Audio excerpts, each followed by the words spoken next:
সারা দেশে নারী ধর্ষণ, হত্যা ও শিশু নির্যাতনের প্রতিবাদে বাংলাদেশ জামায়াতে ইসলামী চট্টগ্রাম মহানগরী মহিলা বিভাগের উদ্যোগে মানববন্ধন অনুষ্ঠিত হয়েছে।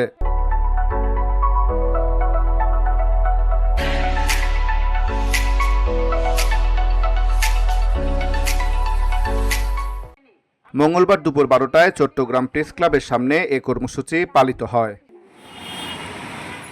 মানববন্ধনে সভাপতির বক্তব্যে চট্টগ্রাম মহানগরী মহিলা জামায়াতের সেক্রেটারি ফরিদা খানম বলেন, নারী ও শিশুর বিরুদ্ধে সহিংসতা উদ্বেগজনকভাবে বেড়েছে, অথচ বিচারহীনতা ও প্রশাসনিক নিষ্ক্রিয়তা অপরাধীদের উৎসাহিত করছে। তিনি নারী ও শিশুর নিরাপত্তা নিশ্চিত করতে রাষ্ট্রীয় দায়িত্বশীলতা, দ্রুত বিচার এবং দৃষ্টান্তমূলক শাস্তির দাবি জানান।